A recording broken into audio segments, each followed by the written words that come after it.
کہ وصال ظاہری کے ایام قریب آئے تو حضور نے سرخ پٹی باندھی، تیز بخار ہے نبی کریم کو، 2 صحابہ سہارا دے کے مسجد میں لائے، نبی پاک علیہ السلام کو بظاہر سہارا دے کے لایا گیا۔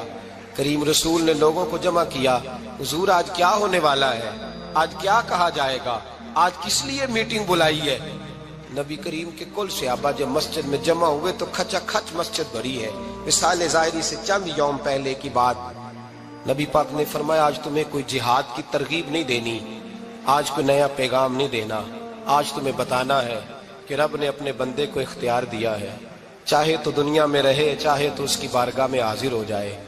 اس عبد نے بارگاہ ربوبیت کی طرف لوٹنے کا ارادہ کر لیا ہے۔ حضرت صدیق اکبر رونے لگے تو صحابہ نے کہا تمہیں کیا ہوا؟ کہنے لگے سمجھ نہیں رہے، کسی کی بات نہیں کر رہے، نبی پاک تو اپنی بات فرما رہے ہیں، اس نے جانے کا ارادہ کر لیا۔ سنیے میرے بھائی، محبوب پاک نے فرمایا بھائی کسی شخص کو میری طرف سے کوئی تکلیف پہنچی ہو تو بدلہ لے سکتا ہے، بدلہ لے سکتا ہے، کسی کو تکلیف پہنچی ہو۔ صحابہ پھوٹ کے رونے لگے، محبوبہ کرم ہی کرم ہوا ہے، رحمت ہی رحمت آئی، آپ کے بارے میں گمان کرنے والا بھی دائرہ ایمان سے نکل جائے گا۔ حضور آپ کیا فرما رہے ہیں؟ فرمایا نہیں بھائی اٹھو۔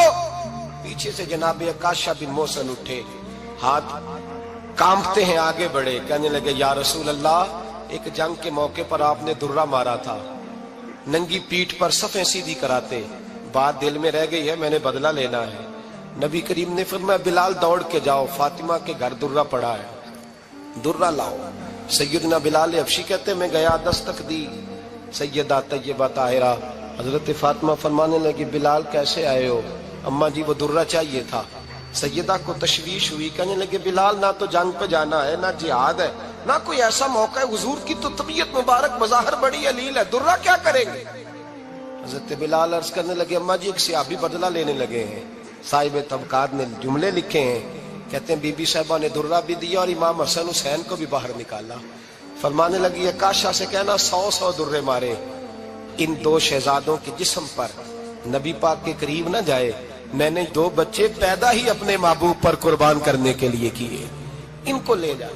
حضرت بلال کہتے ہیں میں 2 شہزادے لے کے آیا، اور جب دروازے میں میں لے کے پہنچا تو نبی پاک نے دیکھا تو آنکھوں میں آنسو آ گئے، فرمایا ان کو بٹھا دو، مجھے پتا ہے فاطمہ نے کیا کہہ کے بھیجا ہے۔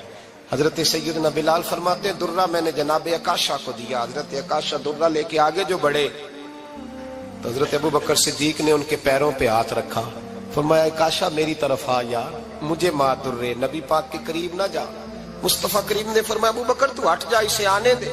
فرماتے ہیں میں چند قدم آگے گیا تو مولا علی شیر خدا نے میرے پیر پہ ہاتھ رکھا، کہنے لگے عکاشہ سوچ تو صحیح تو کیا کر رہا ہے؟ حضور نے فرمایا علی ہٹ جاؤ، میرا اور ان کا معاملہ ہے۔ جناب عکاشہ آگے بڑھ رہے، نبی کریم نے فرمایا میں اپنی امت کو درس دینا چاہتا ہوں، خبردار خبردار زندگی میں تمہارے ہاتھ سے زبان سے کسی کو تکلیف نہ پہنچنے پائے، خبردار یاد رکھنا وہ معاشرے بگڑ جاتے ہیں، وہ معاشرے تباہ کر دیے جاتے ہیں جہاں ظلم ہوتا ہے، جہاں زیادتی ہوتی ہے، جہاں لوگوں کو ستایا جاتا ہے۔ محبوب کریم کے قریب آئے حضرت عکاشہ، کہا حضور میری پیٹھ ننگی تھی، آپ بھی ذرا کپڑا ہٹائیے۔ نبی کریم نے پیٹھ سے کپڑا ہٹایا، جناب عکاشہ نے درہ جو اٹھایا تو صحابہ کی چیخیں نکلی، حضرت عکاشہ نے درہ دور پھینکا، حضور کے بطن اطہر سے لپٹ گئے، چومنے لگے، کہنے لگے حضور وہ تو صفیں سیدھی کراتے لگ گیا تھا، آپ نے کہاں مارا تھا؟ یا رسول اللہ میں تو بہانہ بنا رہا تھا کہ جاتی دفعہ مجھے وجود چومنے کا موقع نصیب ہو جائے، مجھے یہ موقع نصیب ہو جائے۔ میرے حبیب نے فرمایا جس نے جنتی دیکھنا ہو میرے عکاشہ کی زیارت کر لے۔ بھائی ظلم کا دروازہ کھلا ہوا ہے اور لوگ بھول جاتے ہیں زیادتی کرتے ہوئے، وہ بہو سے ہی کیوں نہ کریں، وہ اپنے گھر کے بھول جاتے ہیں کہ شاید پوچھنے والا کوئی نہیں، شاید میزان نہیں لگے گا۔ ایران کے بادشاہ نے اپنے بیٹے کو پڑھانے کے لیے ایک استاد صاحب کا بندوبست کیا۔ استاد صاحب کو کہا کہ میرے بچے کو دین پڑھائیے، میں چاہتا ہوں کل اس نے عنان حکومت کو سنبھالنا ہے تو یہ دین سے آگاہ ہو جائے، اس کو کچھ سکھائیے، پڑھائیے۔ بہت نیک بزرگ بڑے درویش عالم پڑھانے لگے، اسباق مکمل ہو گئے، دین کے اسباق قرآن مجید پڑھایا، احادیث طیبہ کا درس دیا، اصول فقہ سے روشناس کرایا۔ جب بچے نے مکمل تعلیم حاصل کر لی اور آمین ہو گئی، دستار ہو گئی، فارغ ہو گئے، تو پھر ایک دن استاد صاحب نے کہا بیٹے کل تم نے ضرور آنا ہے، کچھ بات کرنی ہے۔ شہزادہ گیا ملنے استاد صاحب سے، استاد صاحب نے کنڈی لگا لی، ہاتھ میں درہ پکڑ لیا، مار مار کے پورے وجود کو زخمی کر دیا، کوئی غلطی نہیں، کوئی بات نہیں، مارا۔ اب بچہ آیا آ کے بادشاہ سلامت سے کہا کہ ابا جی سمجھ نہیں آئی، بڑا مارا ہے استاد۔ تو سیانے تھے نا بادشاہ، یہاں تو قاری صاحب روز کٹہرے میں کھڑے ہوتے ہیں، مولوی صاحب آپ نے میرے بچے کو کیوں مارا ہے؟ آپ 8,000 کے مولوی ہیں، میرا کئی کروڑ کا بچہ ہے، سویرے بدل لیں گے، خبردار آپ نے بچے کو ہاتھ لگایا، اپنی حیثیت میں رہے معاذ اللہ۔ جو قومیں استادوں کو کٹہروں میں کھڑا کرتی ہیں وہ ترقی نہیں کر پاتی، جو استادوں کو کٹہروں میں روز کھڑا کرتے ہیں۔ کہا ابا جی بڑا مارا ہے، تو والد بڑے سمجھدار تھے، کہنے لگے بیٹا استاد باپ ہوتا ہے، وہ زیادتی نہیں کرتا، کوئی بات ہوگی، میں تیرے استاد کو کٹہرے میں نہیں بلاؤں گا۔ اماں سے بات کی، اماں کہنے لگی بیٹا میں تیرے باپ سے کیسے بات کروں، ڈر آتا۔ وقت گزر گیا، 22 سال بیت گئے، 22 سال گزر گئے، بادشاہ کا انتقال ہوا، شہزادہ تخت پہ بیٹھا، پہلا حکم یہ دیا کہ میرے استاد کو بلاؤ، پہلا حکم۔ استاد جی بوڑھے ہو گئے تھے، چھڑی کے اوپر ٹیک لگا کے آئے اور بھویں سفید ہو کے جھک گئی تھیں، یوں آنکھ کھول کے بڑی مشکل سے دیکھا، کہنے لگے شہزادے حکم ہو۔ کب میں شہزادہ نہیں، اب میں بادشاہ بن گیا ہوں۔ استاد جی 22 سال بیت گئے، آپ نے مارا تھا، پر وہ درد چونکہ زیادتی کی تھی، میرا قصور کوئی نہیں تھا، تو نہ میری روح سے درد گیا ہے نہ میرے جسم سے گیا ہے، میں بے اختیار تھا، پوچھ نہیں سکتا تھا، آج با اختیار ہوا ہوں۔ سب سے پہلے پہلا حکم آپ کو دیا، بلایا ہے، بتائے کیوں مارا تھا، کیوں مجھے مارا تھا، میری زیادتی بتائے۔ تو استاد، بوڑھے استاد کی آنکھیں آنسوؤں سے بھر گئی، کہنے لگے بیٹے بس آج کے دن کے لیے مارا تھا، یہ جو دن آ گیا نا میری زندگی میں اس لیے مارا تھا، یہ میں چاہتا تھا میری زندگی میں وقت آئے، آج کے بس میری مراد پوری ہو گئی۔ کہا صاحب کس لیے، مجھے بھی سمجھائے۔ آپ فرمانے لگے کتنی دیر ہو گئی تجھے مار کھائے ہوئے، کتنا زمانہ بیت گیا؟ کہنے لگا 22 سال۔ فرمایا زخم بھولے تو نہیں، درد ختم تو نہیں ہوئی، تمہیں بات 1 منٹ کے لیے بھی تمہارے حافظے سے محو تو نہیں ہوئی؟ کہا استاد جی روز رات کو یاد آتی، روز خیال آتا تھا۔ استاد کہنے لگے بھائی تو بے اختیار تھا، پوچھ نہیں سکا، 22 سال تجھے یاد رہا، مجھے پتا تھا تو ایک دن حکمران بنے گا، میں نے تجھے اس لیے مارا تھا کہ بیٹے یاد رکھنا، کسی پہ ظلم نہ کرنا، اگر تجھے 22 سال تک یاد رہا ہے تو جس پر تو ظلم کرے گا اسے بھی قیامت تک یاد رہے گا، اور یہ یاد رکھنا تو آج با اختیار ہوا تو تو نے مجھے بلا لیا ہے، قیامت کے دن غریب با اختیار ہو جائیں گے، مظلوم با اختیار ہو جائیں گے، وہ با اختیار ہوں گے، للہ الواحد القہار، رب کریم کی بارگاہ کے اندر ان کا اختیار ہوگا، اکیلے اللہ کی حکمرانی ہوگی، پھر وہ بلائیں گے، بڑے بڑے کج کلاہ دنیا میں جن کی پگڑیاں اونچی تھی وہ سر جھکائے کھڑے ہوں گے، دنیا میں جو ڈکٹیٹر بنتے تھے ان کی پشتیں لال ہوں گی، ان کو غدار لکھا جائے گا، قیامت تک نہیں بھولے گا۔ ظلم کرنا تو سوچ سمجھ کے کرنا، اتنا کرنا جتنا تم سہ سکتے ہو، اتنی زیادتی کرنا جتنی قیامت میں تم برداشت کر سکتے ہو۔ میرے نبی کریم صلی اللہ علیہ وسلم نے فرمایا ظلم سے بچو، یہ قیامت کے اندھیروں میں سے ایک اندھیرا ہوگا، زندگی میں زیادتی نہ کریں، اگر تھوڑی دیر کے لیے کوئی چیز برداشت کر جائیں گے تو وہ فائدہ دے جائے گی، کچھ دیر کے لیے اگر سہ جائیں گے تو نفع مل جائے گا، سہنے کی کوشش کریں لیکن زیادتی نہ کریں، نظر کو، سوچ کو، ذہن کو پاک رکھیں، اور میرے بھائی زندگی پوری ظلم سے بچیں، زیادتی سے بچیں۔ امیر المومنین حضرت جناب سیدنا عمر فاروق رضی اللہ تعالیٰ عنہ رات گھر میں تھے تو رونے لگے، بڑی دیر تک روتے رہے، والدہ اٹھی تو صاحبزادے سے کہنے لگی پتہ کرو تمہارے باپ کو کیا مسئلہ ہے۔ شہزادے آئے، کہنے لگے امیر المومنین والد گرامی کیا ہوا؟ تو حضرت عمر فاروق کہنے لگے بیٹا اپنی اماں کو بلاؤ۔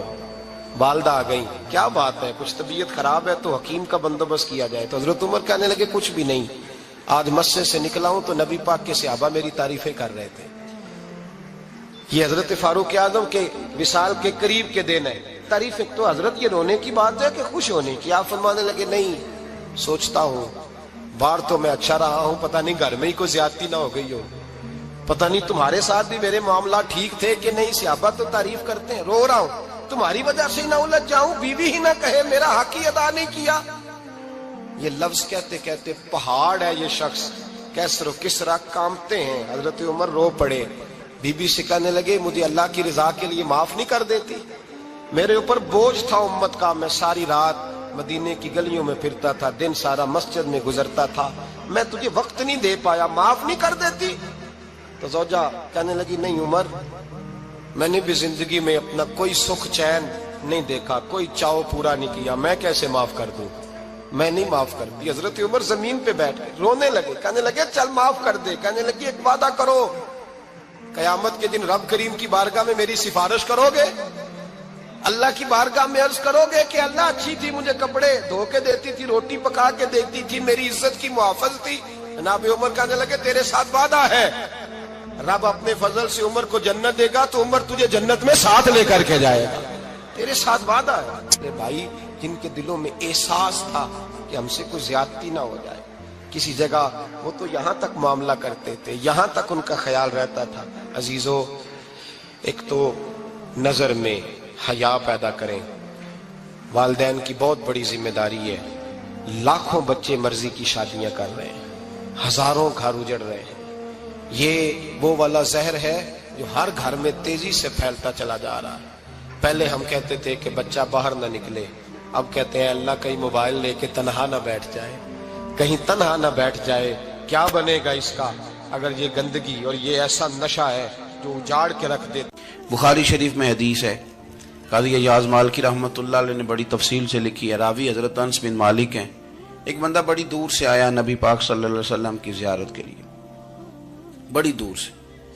عرب کے جو سردار ہوتے تھے ان کے بڑے ناز نخرے ہوتے تھے، وہ خیر آج بھی ہیں، پروٹوکول کا ماحول آج بھی، یعنی وزیر صاحب کے آگے دو چار گاڑیاں نہ ہوں تو ان کو مزہ ہی نہیں آتا، پولیس والے آگے پیچھے بھاگیں تو حالانکہ ان کو نہیں پتا کہ جو پولیس والے آگے پیچھے بھاگ رہے ہیں نا، یہ حکومت بدلی تو گرفتار کرنے بھی انہوں نے آنا ہے، لیکن وہ بڑا مزہ آتا ہے جب لوگ گاڑی کے پیچھے بھاگتے ہیں۔ کیا بات ہے جناب، بڑی بات۔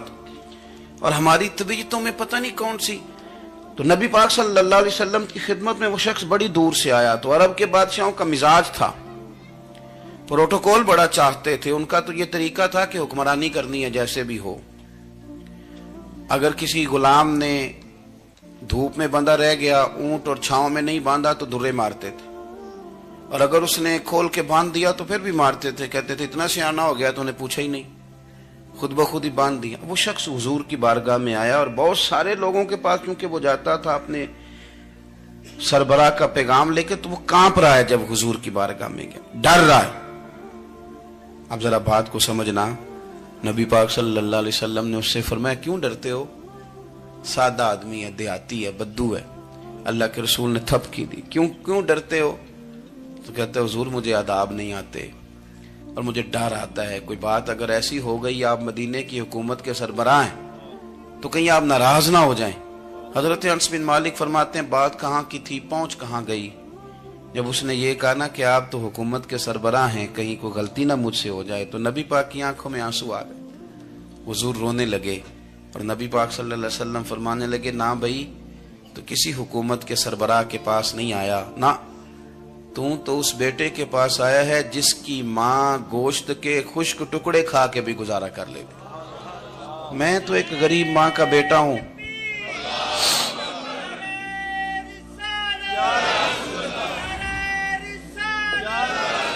بھائی اگر آپ کا یہ ذوق بن جائے، دیکھو نا آج تو لوگ بھول جاتے ہیں نا، کپڑے بدل لیتے ہیں تو وہ سمجھتے ہیں کہ شاید سارا کچھ ہی بدل گیا، یعنی گاؤں سے آ کر پڑھنے والے بھول ہی گئے ہیں کہ کس کی ماں نے کتنا زیور بیچا تھا۔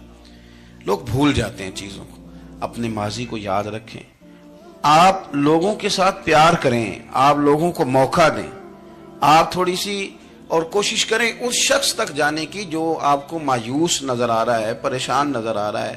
یہ ہمیں میلاد والے محبوب صلی اللہ علیہ وسلم نے درس دیا۔ ایک اور پہلو، حضور سید عالم صلی اللہ علیہ وسلم نے، ہمارے ہاں نا ابھی بھی برادری کی تقسیم ہے، ابھی بھی اور کچھ میں نے ایسے کمزور لوگ بھی دیکھے. یہ اس طرح کی حرکتیں ہارے ہوئے لوگ کرتے ہیں.